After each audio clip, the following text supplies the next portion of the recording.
Can the Sun Devils start the 2024 season 3-0? Well, I don't know why not.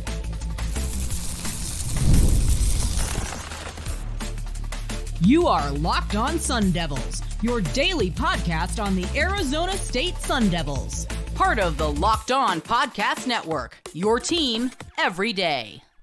Welcome back to the Locked On Sun Devils podcast, part of the Locked On Podcast Network, your team every day. My name is Richie Bradshaw, and I will be your guide for everything Arizona State Sun Devils. A special shout out to my everydayers who are here every day. And thanks for all of you for tuning in and making us your first listen of the day. Don't forget to hit like, hit subscribe, and turn on notifications wherever you're getting your shows. Stay in touch by following me on Twitter at RichieBrads36, the podcast at LO_Sun Devils.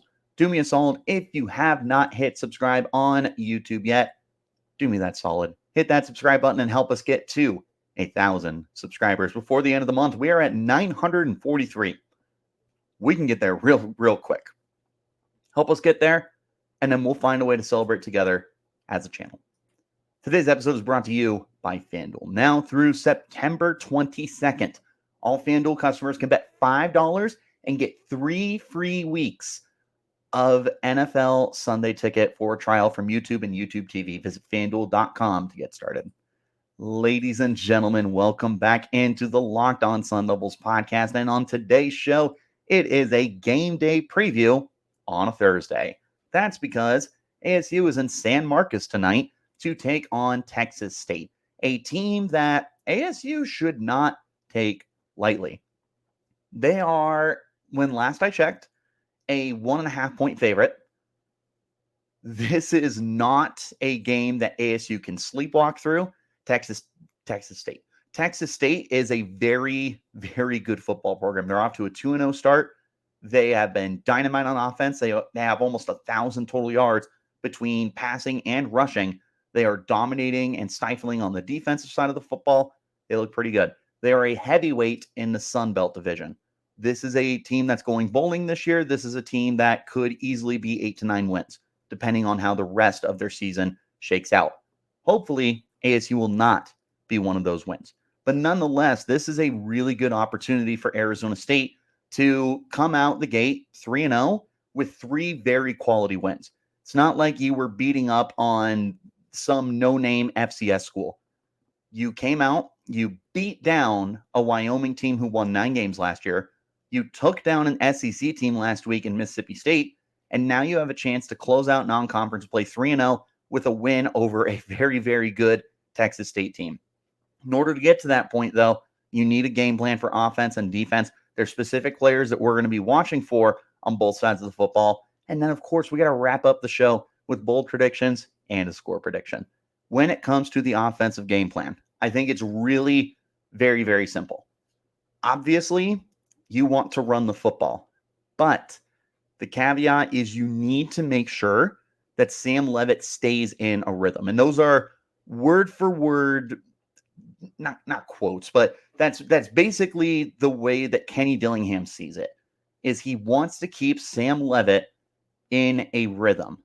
Now, last week against Mississippi State, he took him out of that because they were doing so well running the football. They didn't let Sam get any kind of consistency passing the ball through the air.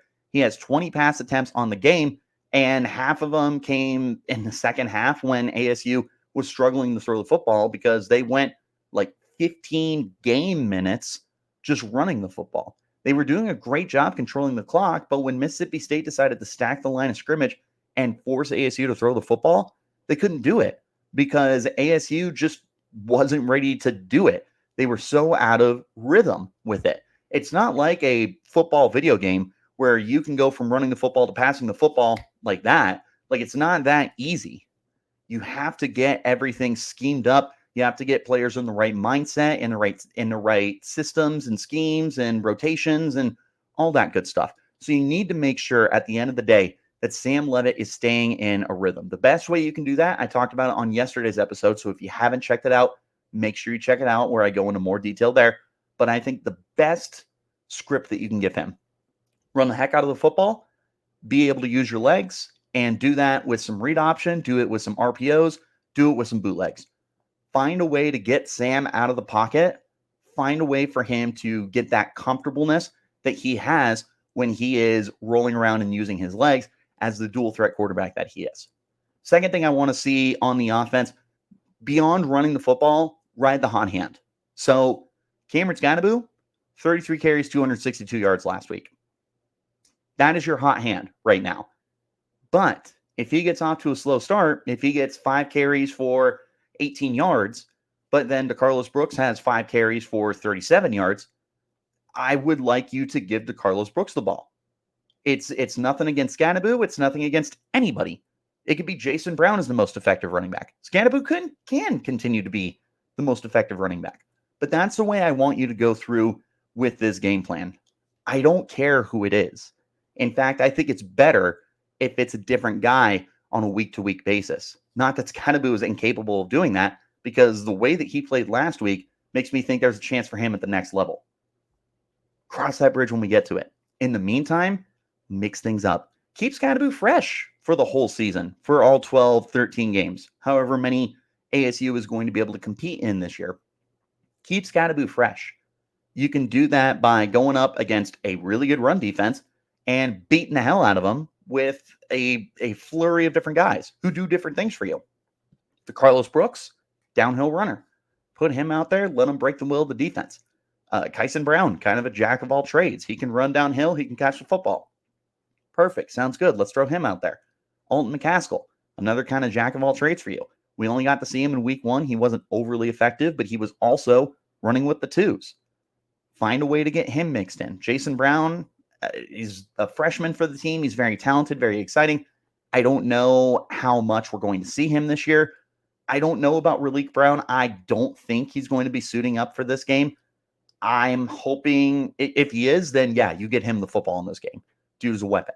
But as far as the other 5 go, just ride the hot hand. Whoever is dominating, whoever's off to a good start, keep it going. So if it's Cameron Skattebo, 3 carries for 30 yards, cool. Let's give him the ball 7, 8, 9 more times.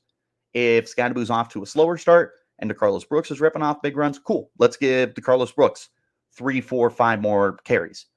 Just find what's working in this game against a good run defense and use it.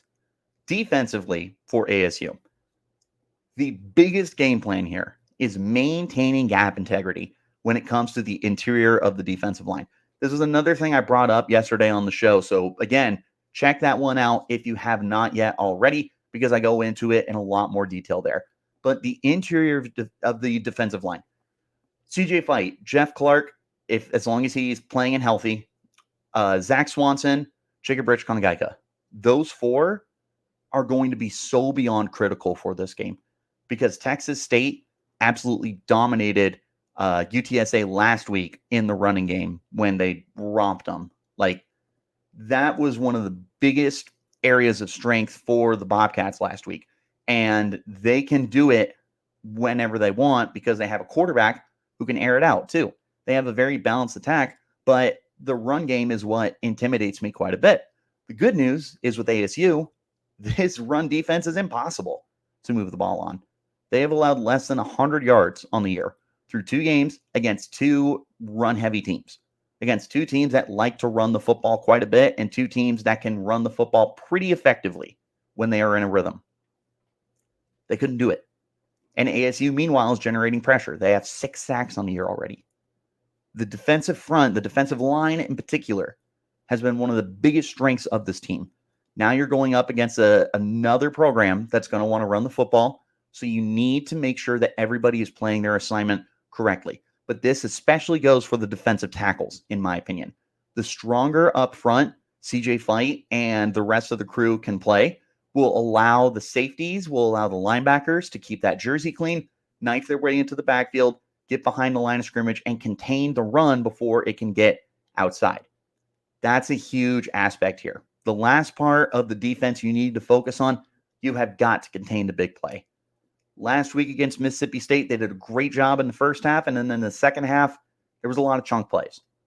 That can't happen against Texas State, an offense that has proven can be super duper explosive when they get going. So for ASU and their defense, you need to make sure that everything stays in front of you. You cannot let guys get behind you in the secondary You have to make sure that you're making the wrap-up secure tackles on guys in the open field, and you need to make sure that that run game is borderline a non-factor so that you can focus everywhere else. And I do think that you can get to that point just because that's how great this run defense is.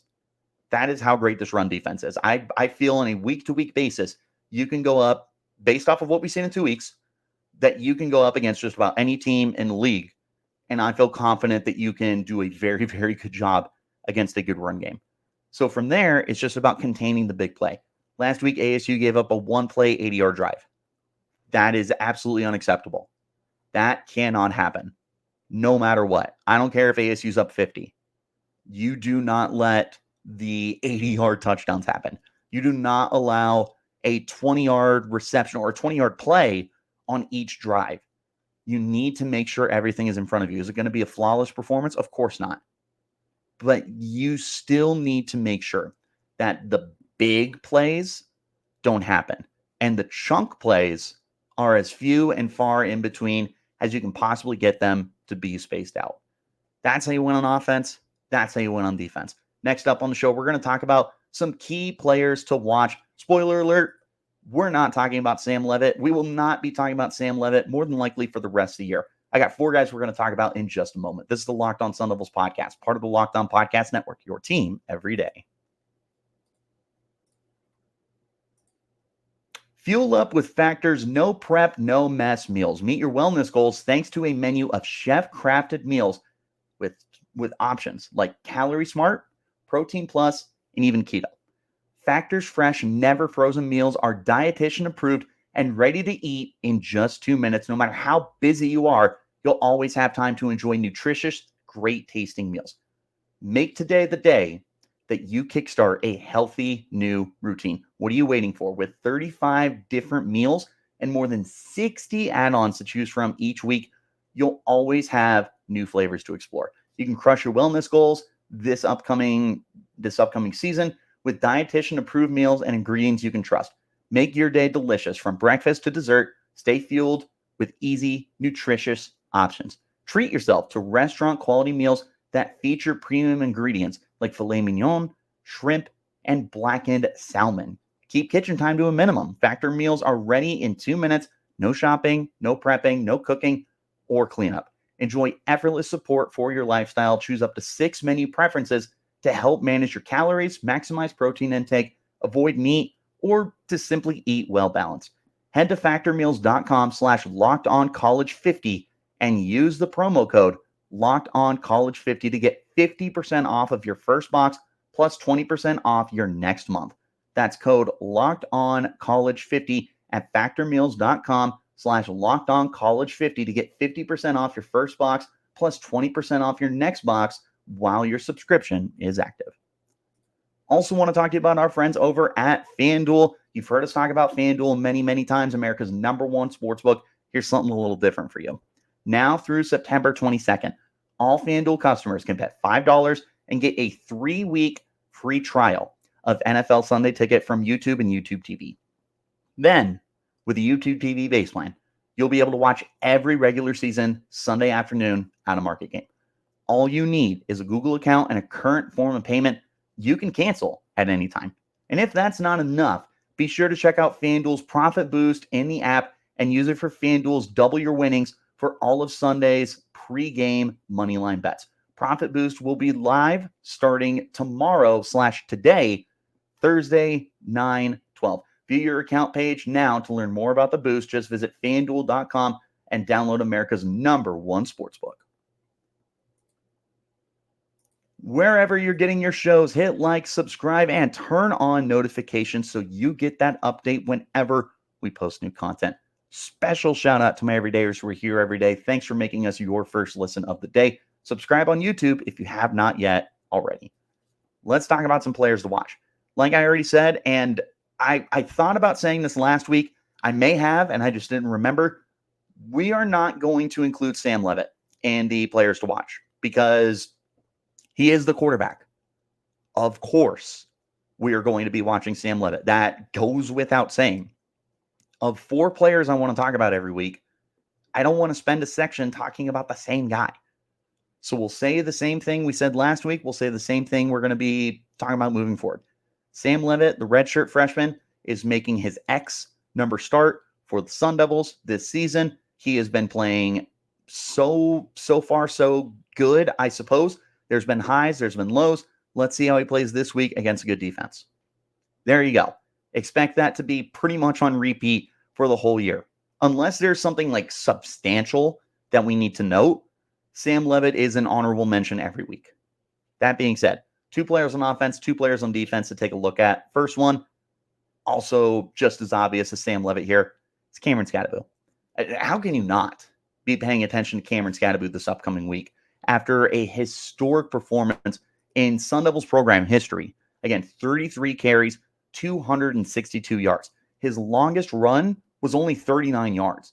So he is churning out chunk after chunk after chunk play. Like it wasn't like one 70-yard touchdown that really inflated the numbers. No, it was consistently 8-yard gains, 12-yard gains, 9-yard gains.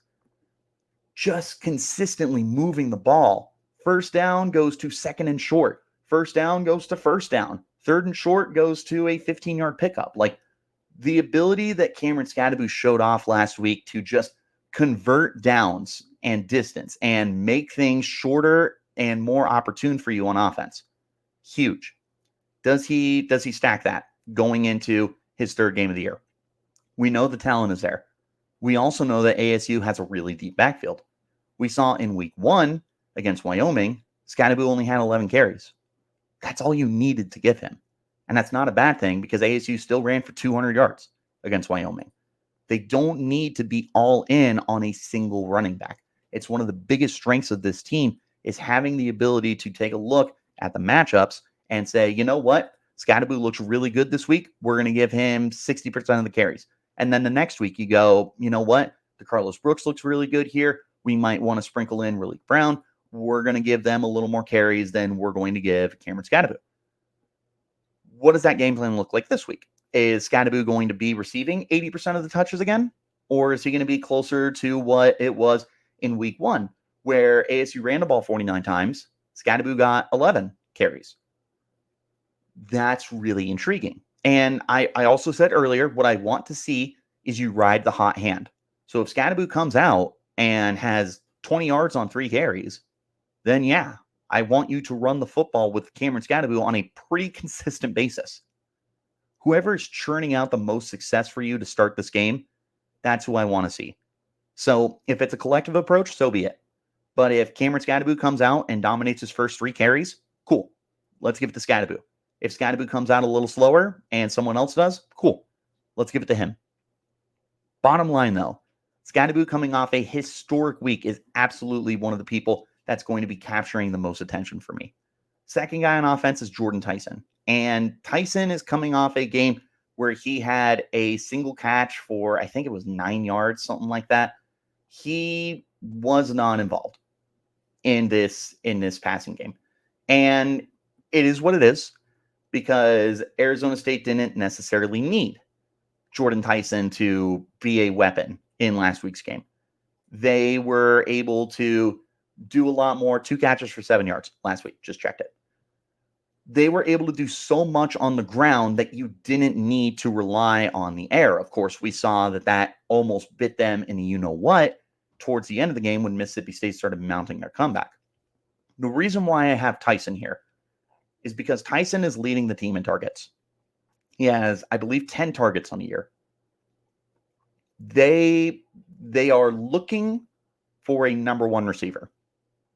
And the opportunity is wide open. It can be Jordan Tyson. It can be Auxiliary. It can be I almost said Shimon Matera. I'm trying to talk about wide receiver right now. Malik McLean. There it is. It can be Troy O'Mary. It can be Milcon Stovall, Jake Smith. I don't know. There's a lot of different options.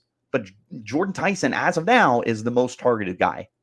Is that going to continue to be the case moving forward?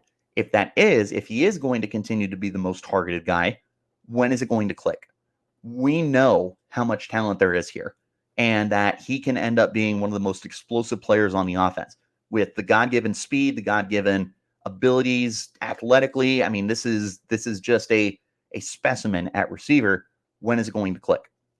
I'm going to be paying attention this week, knowing that he has been the most targeted guy so far. And I want to see if A, that continues to be the case, and B, what he does with them. Defensively, two guys I need to pay attention to. Number one, Keyshawn Elliott. Elliott is a friggin' monster. I don't know if you have noticed or not, but number 44 on the defense might be the best player on defense. He flies around the field. He already has an interception on the year. He has a sack on the year. He is stuffing the box score. He is also just a flat-out really good football player with tons of great instincts and leadership qualities to him. He's a stud. Well, he's going to continue to be one of the leaders on this defense, right? He needs to continue to play at a high level for a group that is going to be facing a lot of good offenses the rest of the year. You have put on a stellar audition to continue being the leader of this defense. I'm looking forward to seeing what you can do against a high-powered offense. Track record through 2 games shows me you're going to have a good game. But ASU is going to need Keyshawn Elliott to play at one of the highest levels that he's played in his career in this game, as ASU prepares to wind down non-conference play, go into Big 12 play, and try to finish non-conference play 3-0. They're going to be throwing everything that they can at the Sun Devils defense. Keyshawn Elliott will be in charge of trying to slow that down. Last guy on defense, Shamari Simmons. Simmons moving to the nickel has been a revelation for this defense. An already instinctive player when he was playing free safety is now playing at the line of scrimmage with the speed to go sideline to sideline, close in on opposing running backs, and just make a play.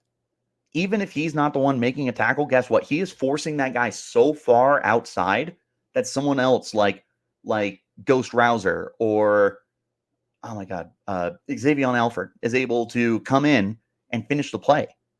Shamari's doing a phenomenal job setting the edge as a nickel corner. He's also just got really good coverage skills, and he's a really good player, period. Well, here's another opportunity to continue stacking good performances for yourself. Texas State is going to want to run the football.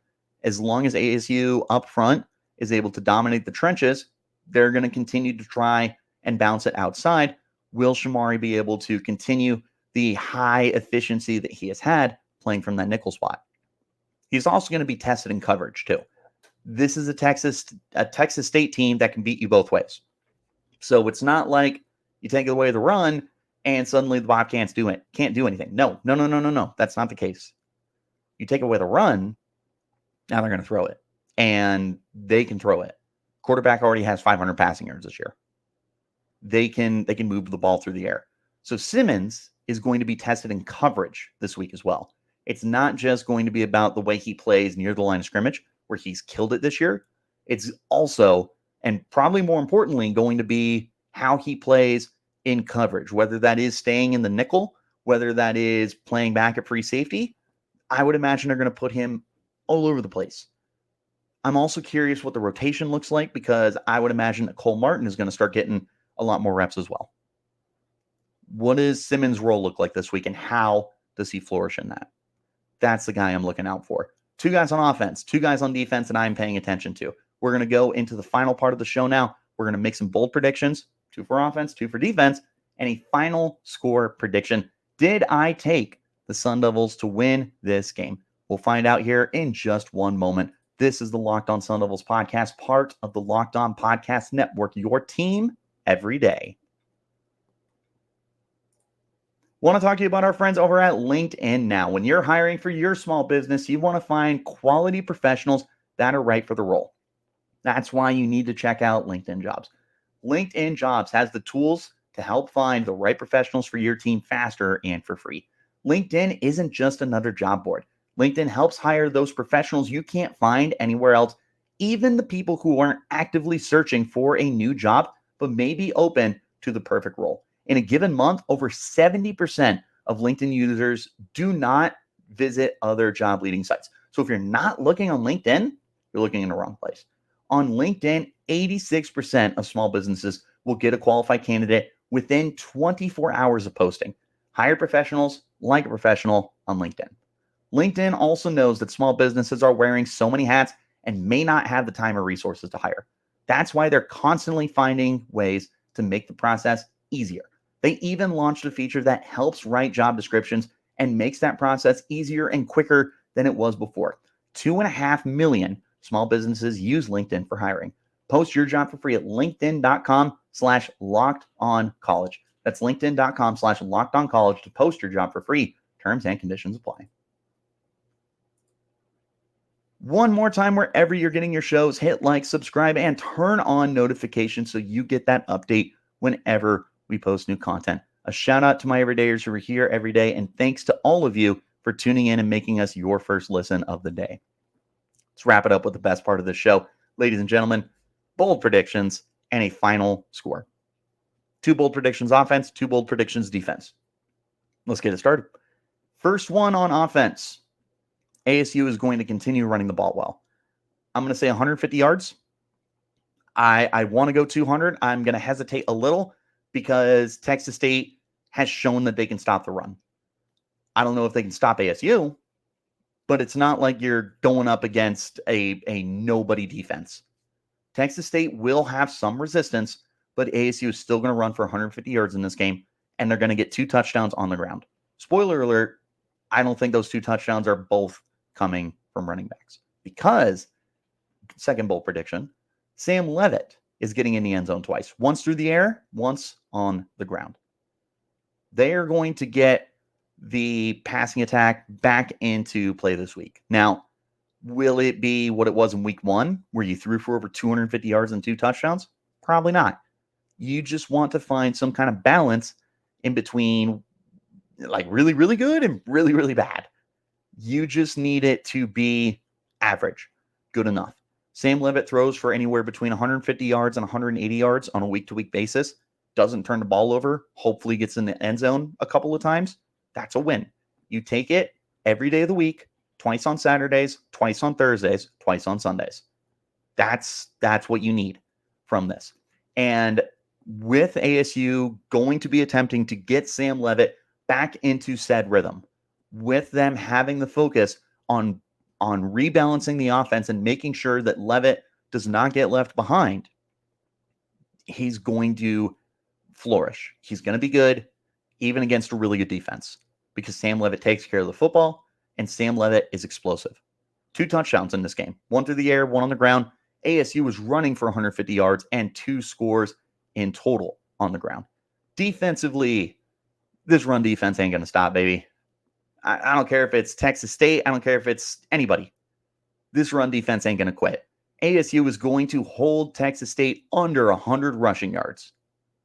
Now, they're going to get closer than Mississippi State did. They're going to get closer than Wyoming did. They are not getting 100. I promise they are not getting 100. In fact, even if they got close to it, they are going to get sacks, and that's going to generate negative yardage. They are going to kill it once again against the run.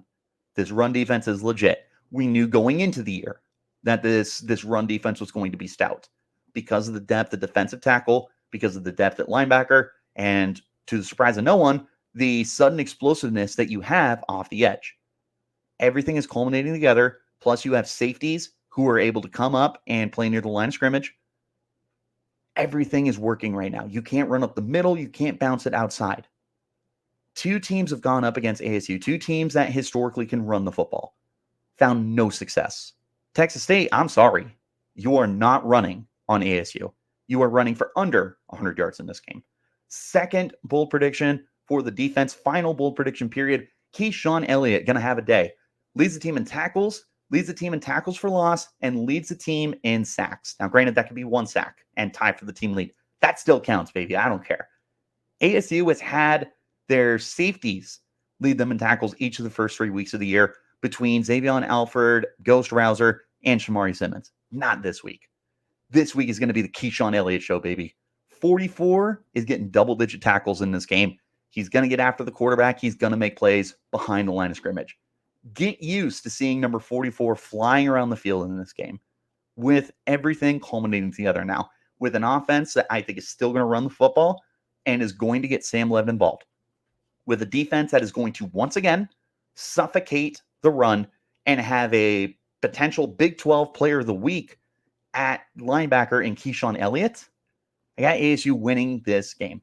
I do have it on the lower end of scoring, but I got ASU 24-20 covering that spread, getting a huge win in San Marcos, winning the Party School Bowl, as I have been told, and starting the year off 3-0, matching the win total that ASU has had each of the last 2 years. Talk about a hell of a way to start the year. What do you guys think? What are your bold predictions? What's the final score going to be? Am I crazy? Who's the better party school? Let me know in the comments, or you can hit me up on Twitter. You can find me at Richie Bradshaw36, the podcast at LO_Sun Devils. Wherever you're getting your shows, hit like, hit subscribe, turn on notifications so you get that update whenever we post new content. A special shout out to my everydayers who are here every day. And thanks to all of you for making us your first listen of the day. Again, if you haven't hit subscribe on YouTube, do me that solid. Hit that subscribe button. Help us get to 1,000 subscribers. I appreciate you guys for tuning in for a game day edition of the show on a Thursday, which means we will be back tomorrow, Friday, hopefully to celebrate a victory instead of a Victory Monday / Victory Sunday. We will hopefully have a Victory Friday. Bottom line, whether or not we get that win, we're going to break down the good, the bad, takeaways from this game. And if we get the win, we'll hand out some game balls. I'll see you guys tomorrow. Until then, you keep it locked right here on Locked On Sun Devils.